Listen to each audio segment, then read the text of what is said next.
What up, Timmy's here. Looks like Bridesmaid director Paul Feig is now going back reuniting with Netflix again. According to Deadline, Netflix has closed its deal to develop a film adaptation based on the 2022 best-selling novel The House Across the Lake as a potential directing vehicle for Parfait. The film will be produced by Berlanti Shelster Films, of course, Greg Berlanti and Sarah Shelster. Mike McGrath will also be producing as well. In The House Across the Lake, Casey Fletcher is a recently widowed actress trying to escape a streak of bad press.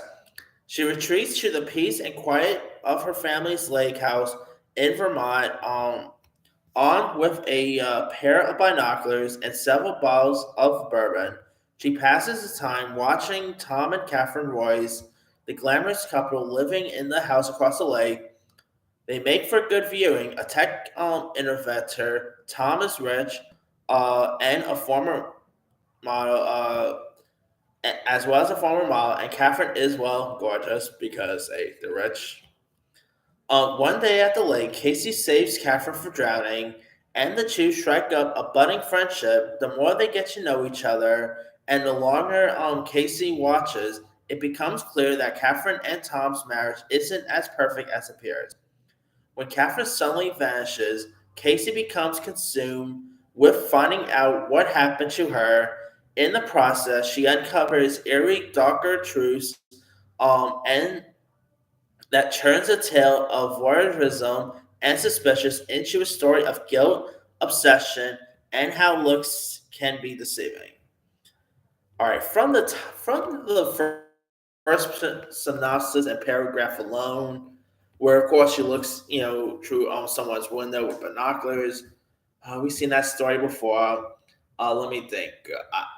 Going way back to Alfred Hitchcock's Rare Window, that Shia LaBeouf movie Disturbia, most recent that erotic film on Amazon, The Voyeurs with Sydney Sweeney. Of course, we just had that Kristen Bell series, the house with I forgot the name of it. The woman. It had a weird big title, but it was actually a pretty good show though. Of course, that terrible Amy Adams Rare Window rip off, that was terrible. But it looks like this actually takes more of a dark turn, and it sounds like it could be really intriguing. I mean, I always do like these type of whodunit scenarios or twist and turns type. It's a film, but still.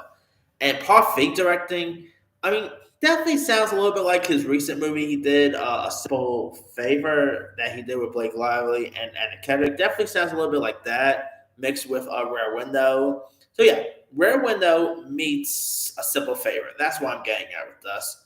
But I don't know. It could be a train. Who they're gonna get you start is beyond me. Now, of course, Paul Feig did direct on that School for Good and Evil movie that premiered on Netflix last year. Of course, it was just announced that he's directing a new Lotto comedy with John Cena, and he's also supposed to be doing a Simple Favor sequel. So I don't know which one's gonna be first. But hopefully this could be good. Who knows?